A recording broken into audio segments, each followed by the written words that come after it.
Welcome into A to Z Sports Prime Time on this Tuesday, February the 4th.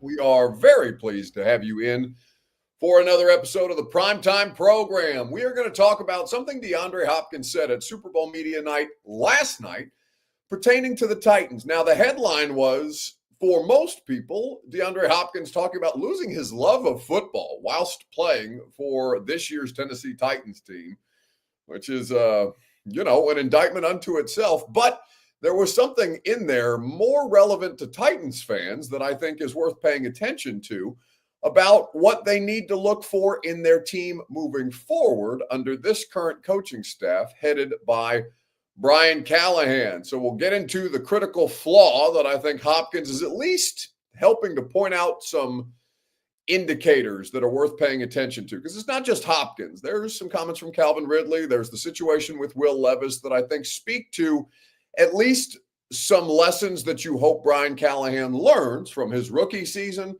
to his second season as an NFL head coach. Then I'm going to ask you to pick one, given that the Titans are not in the Super Bowl, but former Titans are all over the Super Bowl between Kyle Phillips and A.J. Brown and DeAndre Hopkins and Corey Blossingame. Anthony Ferkser is on the Chiefs practice squad. There's a bunch of Titans running around there in NOLA, and I'm going to make you pick who you'd rather see win a Super Bowl, D-Hop or A.J. Brown. We'll end with a Gone Viral and look forward to what we have going on there together, because there's a great deal of Jameis Winston content that continues to trickle out of New Orleans, and it is delightful to say the least.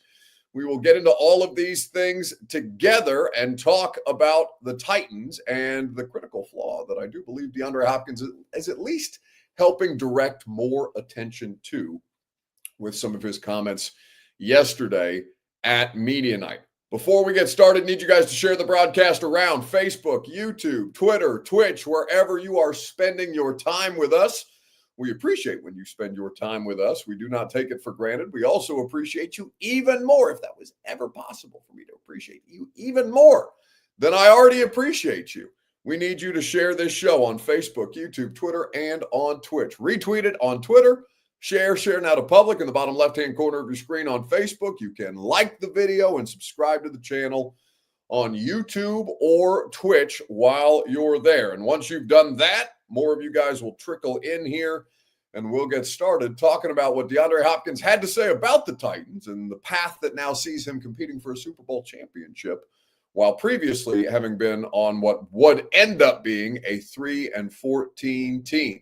Welcome into A to Z Sports Prime Time from the Zen Sports Studios. I'm your host, Buck Rising. I'm proud, as always, to be presented to you by the wonderful people at TrueMath Fitness in the Gulch. You know that TrueMath Fitness is a part of my routine on Fridays. I go for personal training. You can sign up for one of their great memberships to take advantage of their personal training, to take advantage of their group fitness classes, or to get your first workout free.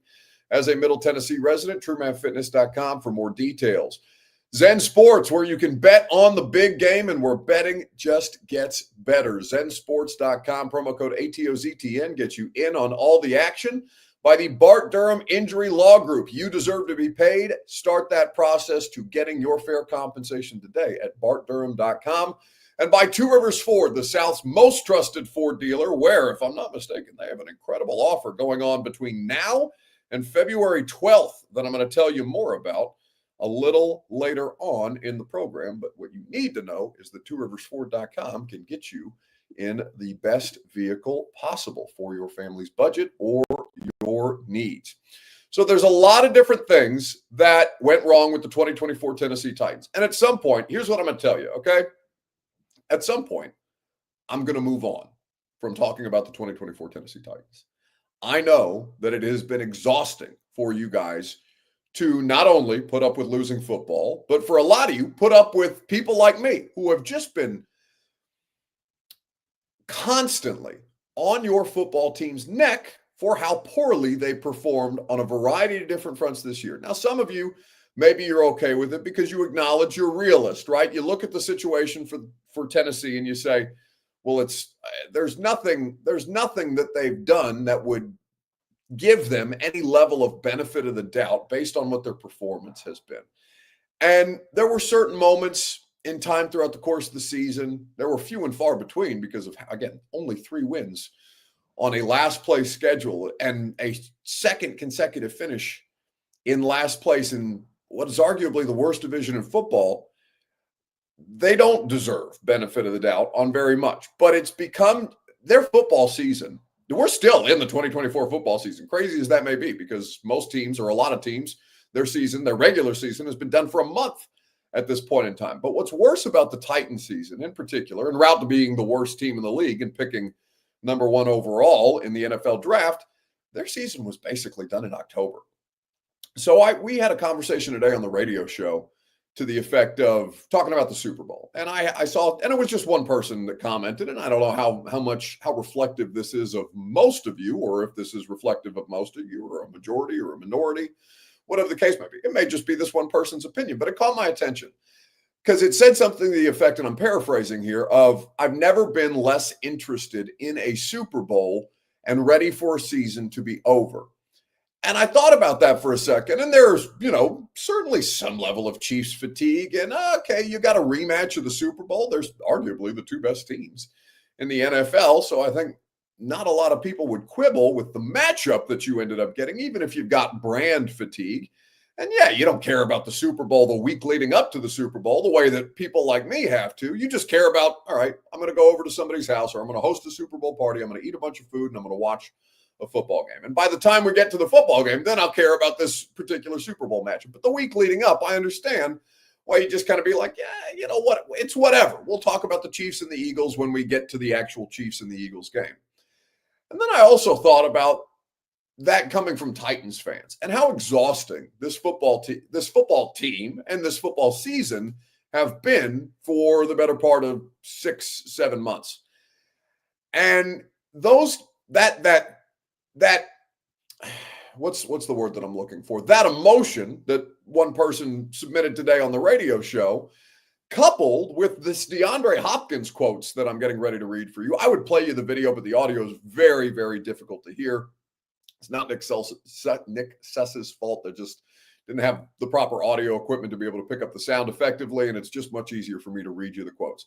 But DeAndre Hopkins, speaking at Super Bowl media night, talked about losing his love for the game of football this past year in Tennessee and why he asked for a trade out of Tennessee to go compete and play meaningful football again. And if a player feels that, and I know that a player is going through much more of the day-to-day grind than a fan is when you turn on your team on Sundays, and still it's taxing. When your football team is that bad and your games stop mattering basically in October, it would rob anybody of joy. Now, it doesn't mean that you're going to stop being a fan of that football team for all time, but this year's team, it sucked the joy out of a lot of people. Fans, certainly, I was not enjoying my experience. Now, it's selfish, and you guys, your experience is not indicative of what my experience is, because at a certain point, I just didn't want to waste my time with 3-14 football. And I know that's selfish and self-involved and all of the worst qualities about me in particular, but that's how I felt about it at the end of the day. I'm like, I'm going to give up all of this time that we spend talking about this football team and the construction of this football team, the process that it took to get us to the regular season, all for their regular season to be a complete and total waste of time. Yeah, I'm going to be resentful and not enjoying that process. Nobody enjoyed the 2024 Tennessee Titans. Not even they did, because of course they were miserable. They were losing all the time. 3 wins is never enjoyable. So this quote was very honest, and I appreciated the honesty from DeAndre Hopkins about this. It also led down a path that I thought was pretty interesting, because it got me thinking about Brian Callahan and his resume, and Will Levis is a part of his resume. That resume used to be populated with quarterbacks like Peyton Manning, Joe Burrow, Matt Stafford, Derek Carr. Those are the best things. And a year of offensive success with Tim Tebow, that it was not easy to do, but Brian Callahan was a part of that offensive coaching staff in Denver the year that Tebow and Demaryius Thomas and that Broncos team beat the Steelers when they had no business doing so in the playoffs. And it was one of the better offensive coaching jobs done by any staff anywhere. And Brian Callahan was a part of that. So he gets that on his resume too. But then there's Levis in the middle of all this. And just what a black mark on Brian Callahan's resume the Levis year is. Not just because Levis failed, but because Brian Callahan failed. pretty substantially there. And that's why this particular part of the DeAndre Hopkins comments caught my attention. Not him losing the love of football while in Tennessee, but what he mentioned as to what led him to that path, specific to that Bills game. And we'll talk about that together on Facebook, YouTube, Twitter, and Twitch. Your Two Rivers Ford take is this. If you would like to get involved, what was the biggest hindrance to the Titans offense in 2024? I imagine there's going to be some pretty frequent and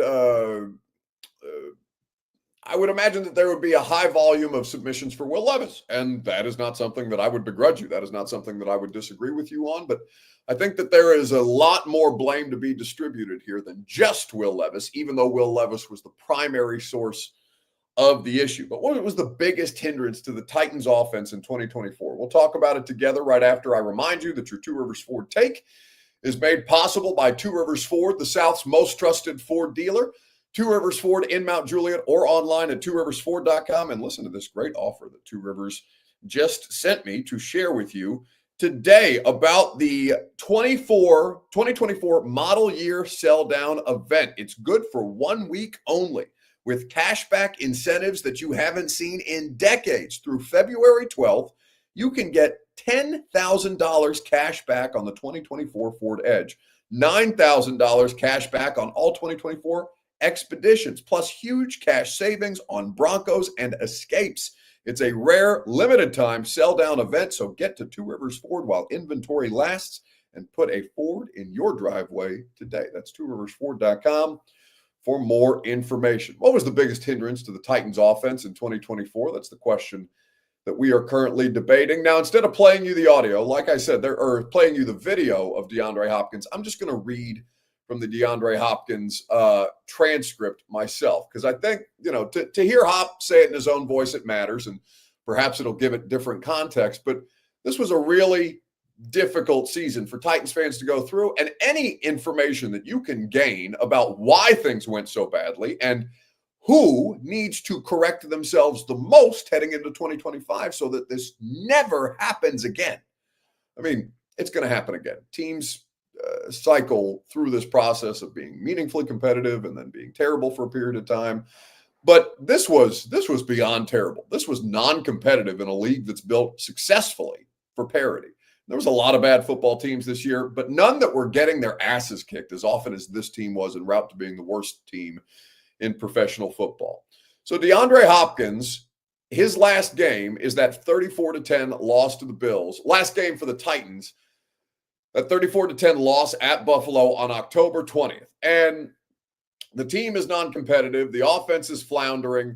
And DeAndre Hopkins stops going into the game after a while. Now, I remember the conversation at the time being around, well, did he pull himself out of the game? I don't remember people talking about DeAndre Hopkins getting benched, but perhaps that's something that was a narrative that was out there. That was never something that I remember talking. I don't ever remember talking to Brian Callahan about. In fact, I don't believe Brian Callahan said anything to the effect of him being benched. I don't remember DeAndre Hopkins at the time saying anything to the effect of being benched, but he's at Super Bowl Media Day, and he's asked a question about, one, how he came to be in Kansas City by way of the Tennessee Titans trade, and kind of what went down that was the biggest catalyst to facilitating that trade at the point in time where the Titans ended up doing that deal. And this is something that Hopkins gave a great deal of clarity on, which, to his credit, he doesn't give a great deal of expanded quotes, which is why this is worth paying attention to.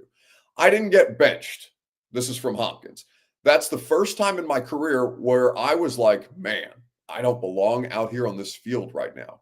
We weren't winning. No plays were being called for me. Not that I'm a player that ever needs the ball, but if I'm on the field, I want to be included in something.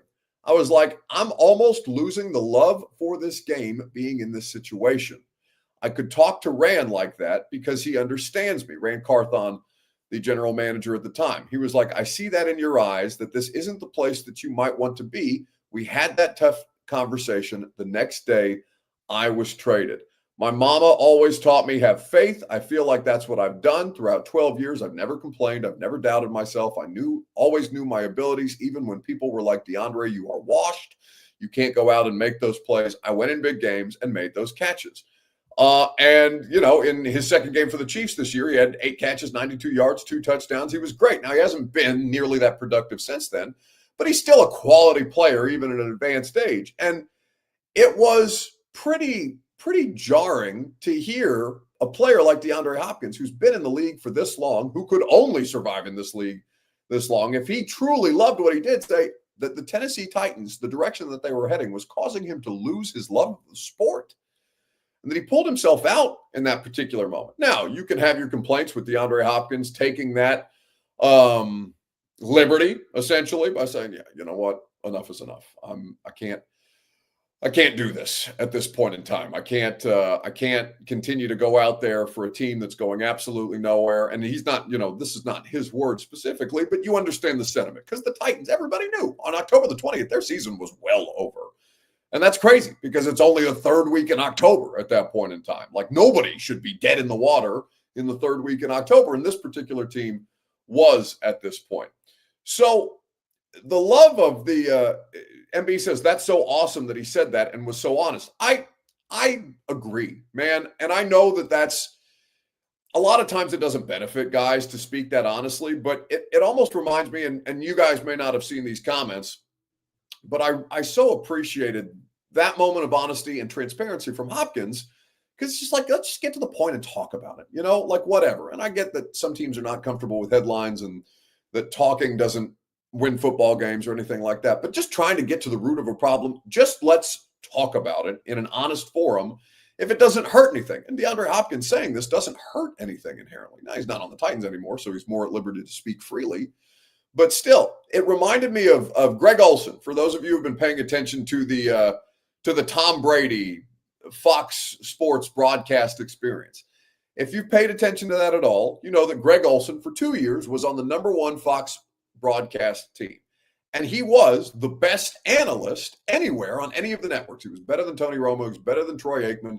Nobody did that job as well as Greg Olsen did. And Tom Brady's a much bigger name and a much bigger get. And if you can get the opportunity to put Tom Brady on your network, I don't fault Fox for this at all. But they ousted Greg Olsen, who was really, really good, for Tom Brady, who hasn't been very good. And it doesn't mean that Brady can't get better at that job. And maybe Brady doesn't want to do it after a while and just goes on to be a controlling owner or a minority owner of the Las Vegas Raiders. And he gets more into the business of football as opposed to the games or whatever.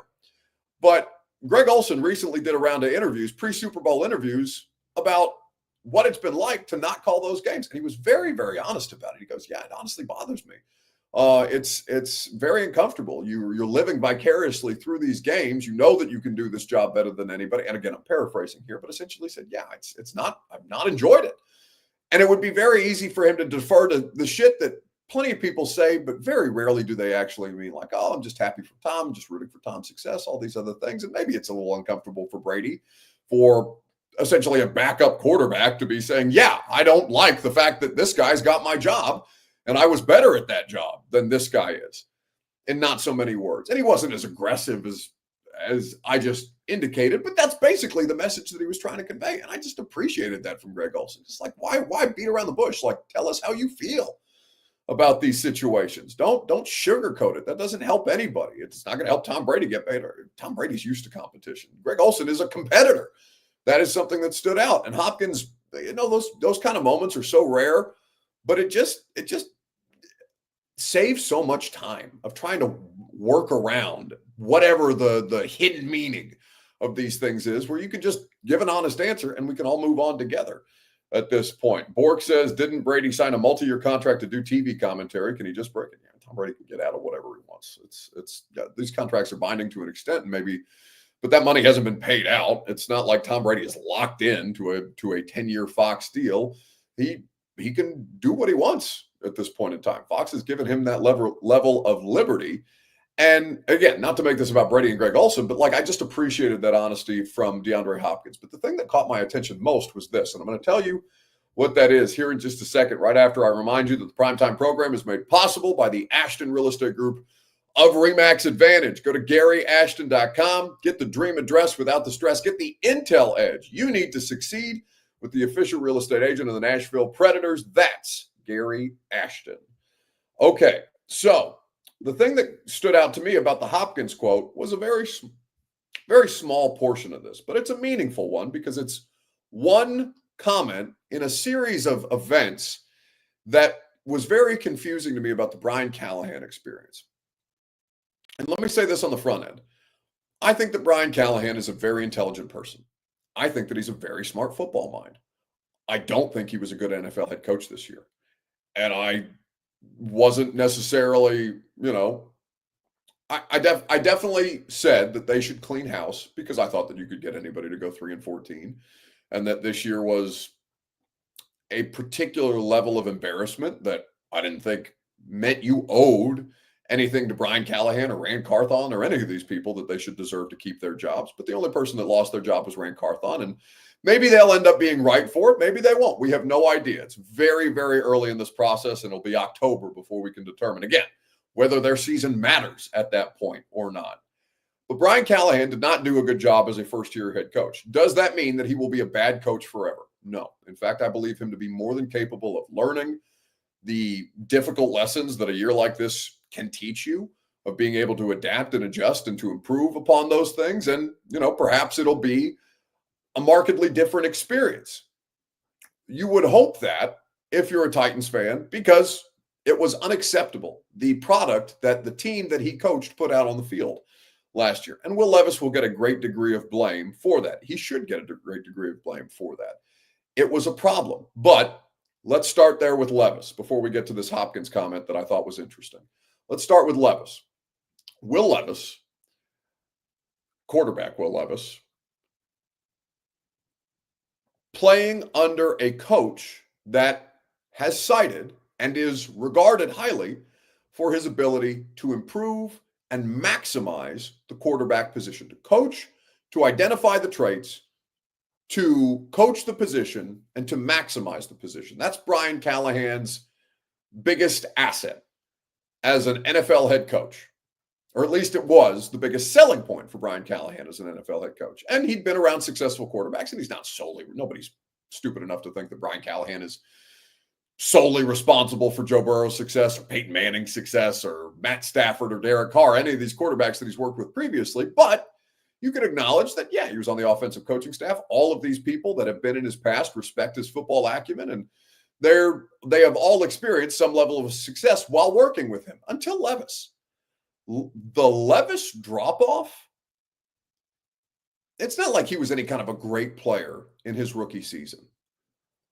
But whatever happened to him through the process of going from Tim Kelly, his rookie season, to Brian Callahan and that offensive coaching staff, his sophomore season, I don't know if it contributed to the mental miscues that caused Will Levis to have some of the ghastly turnovers that he did.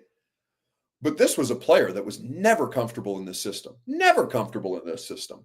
And he got appreciably worse. So that's mark number one against this coaching staff. It's not just that Levis got worse. They were not better in a single area or phase of the game anywhere this year. Their defense was worse. I know that statistically there's some places that you can cite to say, well, that's the number one overall passing defense. Okay, that's because their special teams were so bad that you only had to go so far, only had to go for so many yards against the Titans defense to score. And then once you got into the red zone, you had your way with them because they were giving up like 27 points a game. They got worse on defense. They got worse on offense. They got worse on special teams. They got worse as a franchise because of last year. Will Levis has his role to play. Will Levis deserves the bulk of the blame on the pie chart of blame that is the Tennessee Titans 3-14 season. And it's not just about Brian Callahan. They were worse across the board. And I know that Denard Wilson talked about injuries. Brian Callahan talked about injuries. And the secondary that they invested in wasn't available for them to play. And all these things are fine. I saw the team with the most amount of players who sustained injury, who put on a uniform for a Tennessee Titans team, get the number one overall seed. Now, I understand that roster was appreciably better than this roster was. But this roster was also better than the team that won 6 games last year and 7 games the year prior. What did you do wrong as a coaching staff? So there's the Levis thing. There's the across-the-board decline of this. And then there's this part of the Hopkins quote that I thought was interesting. I didn't get benched.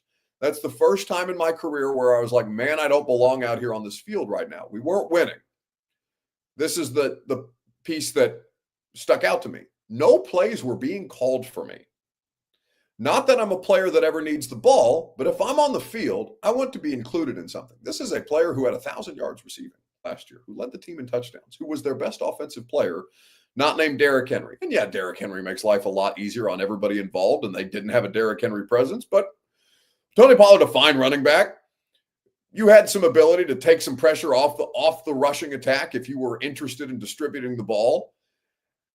DeAndre Hopkins, the fact that he was targeted so infrequently and involved so infrequently during his time with Brian Callahan's Titans stood out to me. So that quote stood out to me. Then there's the Calvin Ridley incidents, where Ridley, the Colts game was kind of the culmination of it, and things smoothed out after the fact. And in fact, Ridley ended up being a more productive player in the absence of Hopkins. Maybe there's something to that that's DeAndre's fault. But let's talk about this through the Ridley perspective as well. There is Calvin Ridley and the Colts game. The Colts game here in Nashville in what would that have been? Week 6 after the bye is when they played the Colts, or was it in week 4? Either way, they played the Colts in the early part of the season at home. I can't remember the exact week. But Calvin Ridley, that was the game that he got targeted 1 million times and didn't have a single catch. That was also the game where he didn't get a target, or at least meaningful targets. He had some drops, and at the end of the day, his job is to catch the football. But he didn't have enough drops in the first half. He wasn't getting enough targets in the first half of that game to matter. He didn't get the bulk of his targets until the fourth quarter, and they're forcing targets at Calvin Ridley. And at that point, everybody in the world on the defensive side of the ball for the Colts knows that the ball is going to Calvin Ridley because they just keep force-feeding him the ball. And it doesn't work, and it doesn't work, and it doesn't work. And then Calvin Ridley expresses some level of frustration about, well, yeah, I've got to get the ball earlier. Like, I've got to get into a rhythm here. You can't just force-feed me targets in the fourth quarter of a football game and expect for me to magically just turn it on. That's not how it works. The ball gets bigger once you start getting routine completions early and consistently throughout the course of the game. Any wide receiver, any skill player is going to tell you that. Just as a quarterback has to get into a rhythm, so too does a wide receiver. And the offensive game plan at the end of that game, in a game that was close, one of the few one-score games that they played in this year, the Titans, they were just force-feeding Ridley targets because they didn't seem to have another answer. Questionable at best. Again, I'm not qualified to criticize play calling, but I'm qualified to criticize management of situations. The Titans managed so many situations poorly this year, on top of being a bad football team, that it compounded their issues further. Tony Pollard's goal line sequences, where they would throw the ball 3 times from the 2-yard line when they had Tony Pollard on the roster, and Tony Pollard is the most effective weapon that they had. Those were confusing to me. Game management situations. The fact that Treylon Burks was consistently getting targets for weeks, for a month, over Nick Westbrook-Akina, who ended up being the most productive wide receiver the Titans had on the roster this year from a scoring standpoint. Questionable decisions. Questionable management decisions. Questionable coaching decisions. All of these things are mistakes that are correctable. All of these things are learning opportunities, and they just happen to be in a season that was particularly awful, and the quarterback had 18 total turnovers, which was tied for the league lead. I think Baker had as many turnovers as Levis last year. Kirk, I think, also had as many turnovers as Levis this past year, but not playing in nearly as many games. Levis did not play in nearly as many games as those other two. 34 total giveaways. The Titans were tied for the league lead in giveaways with the Browns, who had their own issues this year. So all of that, to me, Hopkins is a part of the puzzle there. Just, a comment off to the side that's not necessarily pointing blame, but just saying, yeah, I wasn't getting it. They weren't involving me in the offense. And I know he was coming off injury for a period of time, but he was healthy. I mean, he was healthy enough to contribute. He was healthy enough to not miss a game. He didn't miss a game at any point as a Tennessee Titan. If he's out there and able to be involved in any way, shape, or form, then it's your obligation to get your best players involved. DeAndre Hopkins, even at an advanced age, was one of the best football players on this team.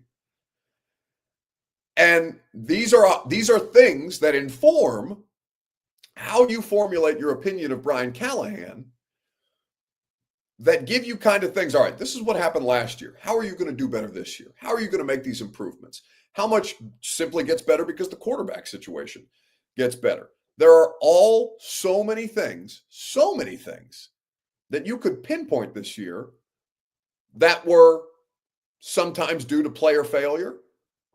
But I'll be honest with you, they don't get to blame the players for that much longer. In fact, I'm inclined to think that their ability to just kind of shift blame to the roster. Oh, well, we don't have a good enough right tackle situation. Oh, well, Calvin Ridley's got to catch the ball. Oh, well, I've got to do better getting Tajay Spears involved. Oh, well, I've got to do better with Will Levis. All these, I've got to do better, and then nothing got better. And again, I acknowledge that Will Levis was the biggest part of the problem. And I also acknowledge that Brian Callahan is a very intelligent person, and I believe him to be fully capable of correcting some of these mistakes. But these are the kind of, I'm not going to say that they're outright red flags, but they're yellow flags, things that inform how you view this person and help you formulate your opinion of this person in the job that they are tasked with doing. Will Levis was not good enough to be a starting quarterback last year, but Brian Callahan was also not good enough to be a starting head coach, an NFL head coach. Starting head coach is not a proper term, but you understand my meaning. Lewis says, Callahan learned how to lose. Yeah, it's easy to lose. It's real easy to lose. I watch them lose with great ease all year long. You know what's a hell of a lot harder? And I'm sure I've used this line before, but it's a hell of a lot harder to win. It's so much harder to win. And I get that losing sucks and losing's taxing and losing, hurts you worse than winning makes you feel good. But it's easy to lose games in the NFL. Titans made it look easier than anybody in the sport last year. The difficulty is finding out how to problem solve and working your way to a solution and being the beneficiary of not just one-score games, because this team didn't play a ton of one-score games last year. 7 times they lost by 10 points or more. They're getting blown out all over the place. Turnovers are the fastest way to lose a game, and the turnovers may have been untenable and put Brian Callahan in situations that he could never possibly have been prepared for. But it is something that at least has to be taken into consideration. It doesn't mean that you have to fire Brian Callahan or that Brian Callahan's not good at his job for the rest of time or any of these other things. But it is important for people to not move the goalposts on this, because the time to blame the roster for me ends this year. It ends this year. Your task, you're more involved with the draft process than you have ever been in your role as the Titans head coach. You have to make these players better. There is not a single player on the roster. I mean, other than Nick Westbrook's scoring output, could you name a single player on the roster who got better this year? I don't know that I could. I truly don't. And that's a huge indictment of the coaching staff down the line. But Brian Callahan is at the top. So we'll see what happens for the 2025 Tennessee Titans, but we'll have a great deal of time to get there between now and then. Of course, we'll have free agency. We'll have the draft. The combine is going to be very exciting and all these different things. It's going to be interesting to see. MB makes a fair point. Honestly, how many head coaches are winning consistently with this quarterback room? Not one. And I absolutely agree with you. But it's not just about winning consistently. It's about, are you meaningfully competitive? They were nowhere close. Nowhere close. And there were plenty of Will Levis was in plenty of one-score games last year. He wasn't getting his doors blown off on a regular basis the way that he was this year. And it didn't even matter whether it was Will Levis or Mason Rudolph. Mason Rudolph won 4 games at the end of the 2023 season to take his team to the playoffs. And yeah, they didn't have enough to get past the Chiefs in the postseason that year. But like, Mason Rudolph has won games in the NFL. Will Levis has not accomplished anything of consequence in the NFL, but he wasn't that bad. He can be not good enough to be an NFL starter and not be the catastrophe that he was this year. And there is a great deal of blame that is on him for that, but it is also on the coach. Unequivocally. So with everything that you've got going on right now, there's going to be some conflicted emotions watching former Titans in the Super Bowl, specifically A.J. Brown, who's competing in his second Super Bowl since you traded him, and DeAndre Hopkins, who's never gotten the opportunity to compete in a Super Bowl and will for the first time. The question that I'm going to ask you is this: which former Titans wide receiver would you rather see win the Super Bowl this year? Is it going to be A.J. Brown or is it going to be DeAndre Hopkins? Let me know in the comment section, Facebook, YouTube, Twitter, and on Twitch. We'll talk about it together right after I remind you that the Primetime program is made possible by the Bart Durham Injury Law Firm. You deserve to be paid, and the Bart Durham team, led by Blair Durham, is there to get you the results that you deserve. They have over 75 years of experience helping people with automobile, big truck, or motorcycle accidents. They have all manner of areas of practice that they can assist you with, be it automobile accidents or personal injury law. They can give you their case results online at bartdurham.com, where you can also go for your free consultation. Again, that's bartdurham.com. You deserve to be paid. Who would you rather see win a Super Bowl? D-Hop or A.J. Brown? Hopkins from Bork, Brandon, Billy, all going Hop. MB says D-Hop as well because of his age. He's running out of time. That's probably the best point. A.J. Brown for Lewis. Titans Kyle doesn't want to see the Chiefs win again. He says A.J. because screw the Chiefs. Seeing a lot more for D-Hop. A lot more for D-Hop. Ramon says A.J. for sure. Hopkins can lose it all. I don't know what that means, but that sounds a bit extreme. Mostly it looks like D-Hop for people. Kevin, Felipe wants to see AJ win it. Brown says William Jones. Dara, it's more even than I honestly expected it to be. Maybe that's just Chiefs fatigue. Kyle says Kyle Phillips is on the Eagles. Ferks are on the Chiefs too. Titans legends. Kari Blossingame, former Titans fullback, also on the Chiefs roster, I believe. Chiefs practice squad.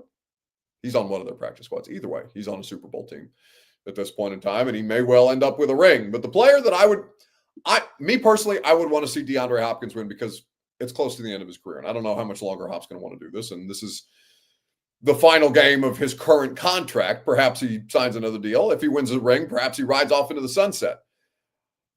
But I also am very interested in seeing A.J. Brown win a Super Bowl. A.J. has gotten better every year that he's been gone from Tennessee. He's gotten appreciably better. He's had a 1,000-yard season plus in every year that he has been a Philadelphia Eagle after being traded. I don't want to say unceremoniously because, it was okay. But got traded away from the Tennessee Titans. And really between that, the Bengals playoff game was the tipping point. Then the A.J. Brown trade that followed really set things over the top. And the franchise has been in a spiral ever since then. But I want to see D-Hop win more, but I also have great interest in seeing A.J. Brown succeed. I'll reach out to someone. Don't be afraid to talk to somebody. Don't be afraid to seek help, because somebody was there for me and, ultimately saved my life. So, keep going. I'm pretty sure you have people who love you and care about you. So don't be so hard on yourself. Take it one day at a time. You get to choose your feelings. However, whatever mood you want to be in, you get to choose it. You want to be happy, you be happy. You want to be sad, you be sad. But you can choose it and you can change it just like that. This is your choice. So that is A.J. Brown. Now, A.J. Brown talked about thoughts of suicide during his time at the Titans. And I thought, apparently him and Mike Vrabel maintain a really close relationship. Mike was obviously the coach when he went through that. A.J. gets a little bit more of a I don't want to say a bad rap, but he gets hit with the diva stuff a little more. And yeah, highly talented, highly skilled offensive skill position players tend to come with a bit more demanding personalities.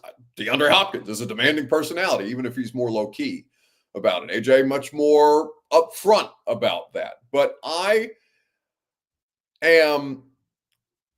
got a lot of respect for AJ. I've got a lot of respect for both of them. Here's what I'll say, because a lot of you guys will ask me, every once in a while, maybe I'll do the A to Z Sports questions on Tuesday. I'll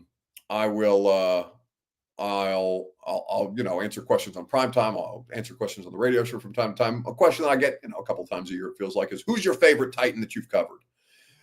And I've never really had a good answer for that. Like, there's plenty of guys that I like, plenty of dudes that I've respected, plenty of people that I've enjoyed being around, but I've never really had like a definitive answer on who's my favorite Titan that I've covered.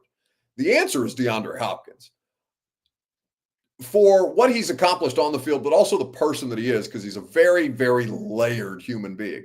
AJ also has a great deal of layers to him that get caught up in the deleted tweets and things like that or whatever. But AJ, as a mental health advocate, as a force of nature, as a personality, as a father, I have a great deal of respect for both of those men. AJ, AJ has grown up a lot since he was in Tennessee, and that's really cool to see. He's still got some of the, the Twitter stuff that'll make you roll your eyes and say, oh, it's just AJ Brown on Twitter or whatever. But he is a really introspective guy. And I've always appreciated that about AJ, just as I appreciate that about DeAndre Hopkins. Hop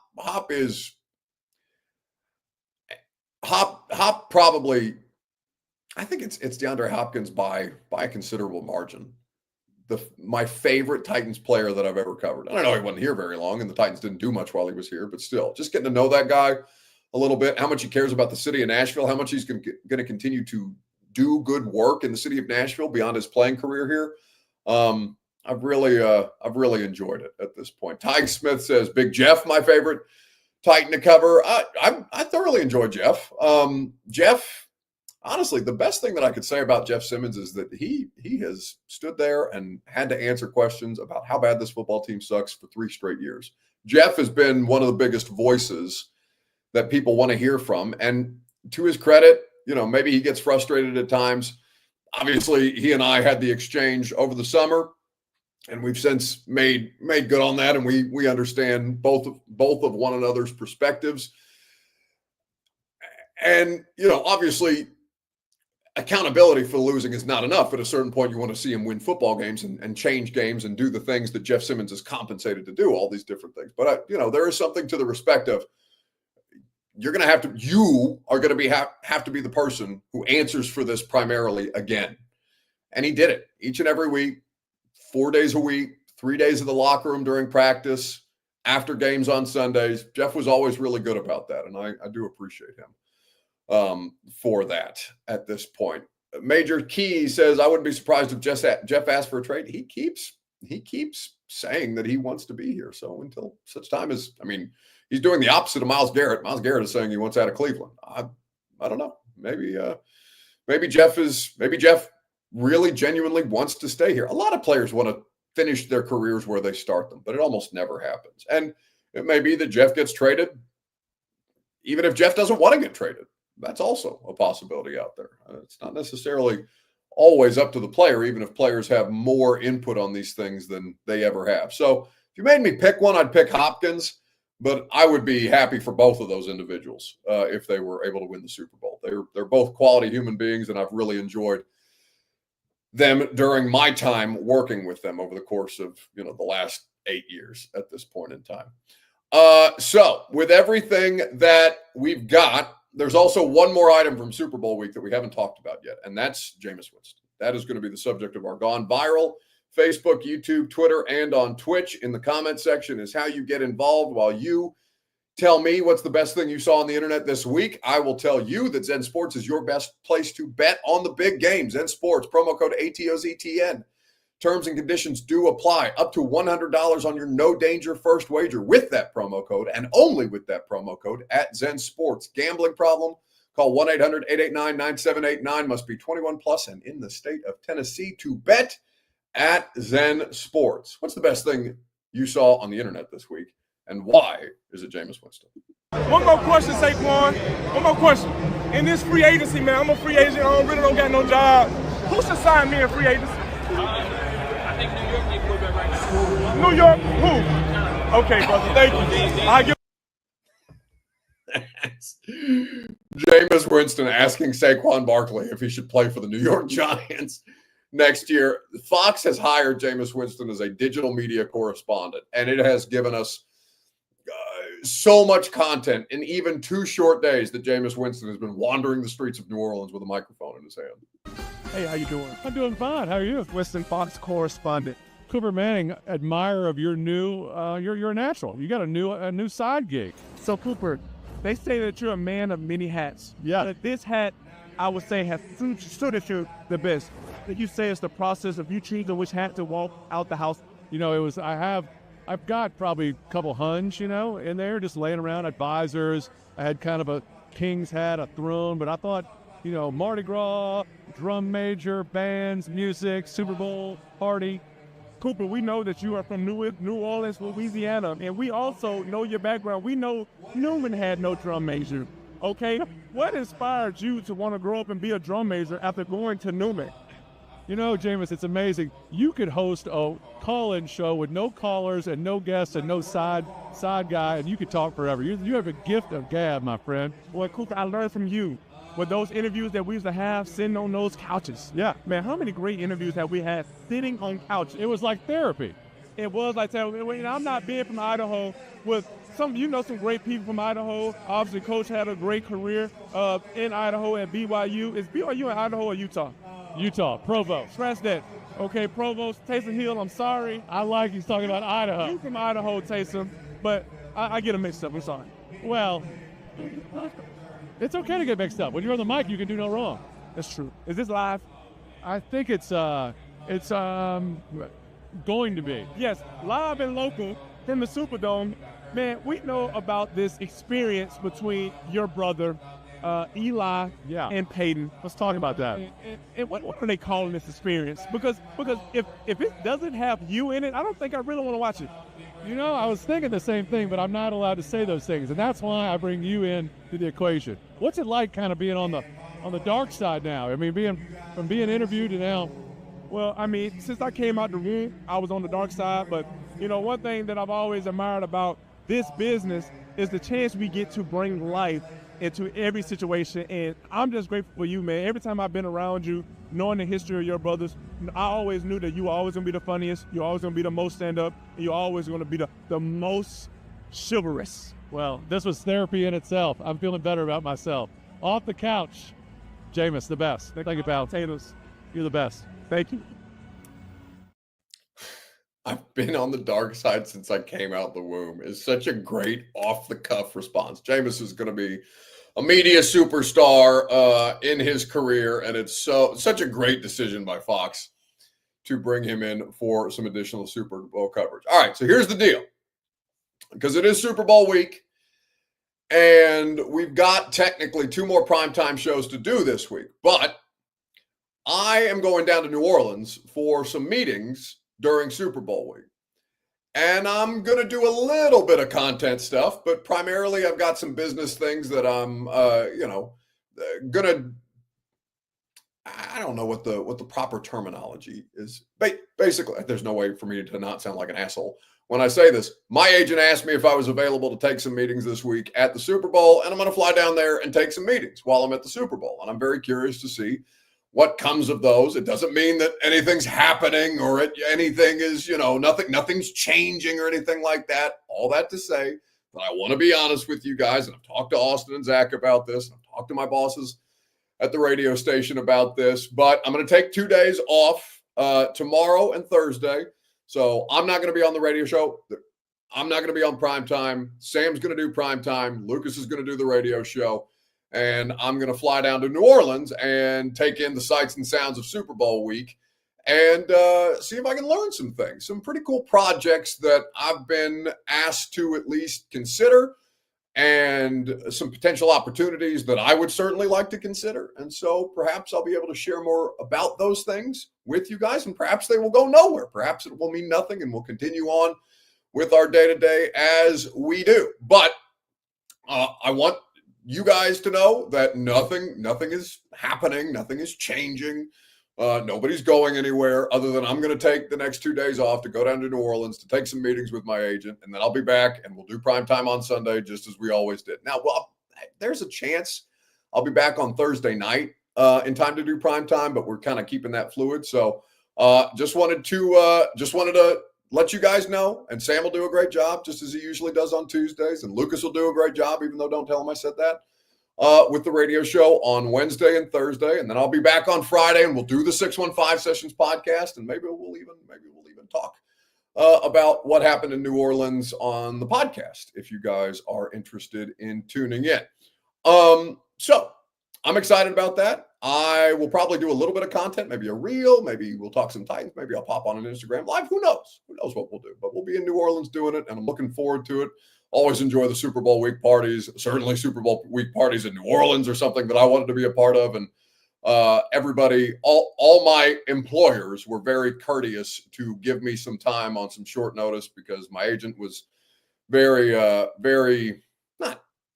he wasn't super pushy about it, but he was adamant. Hey, I think this would be a great opportunity for you and for everybody involved to come down here and talk with some interesting people. And so I'm going to do that. And it's going to be great. All right. Have a great rest of your evening, and I will see you next on Friday at some point in time, or on the internet, because, I'm not going to be off Twitter while I'm hanging out in NOLA, but I'm certainly going to be eating well. Give me some food recommendations on Twitter, on Instagram, in the DMs. For some New Orleans restaurants. I've been down to New Orleans several times. The Titans have played preseason and regular season games there in the last couple of years, but I'm always open to more food recommendations. Either way, see you at some point on Friday. Go home! Go home! Go home! You're embarrassing Nashville! Go home!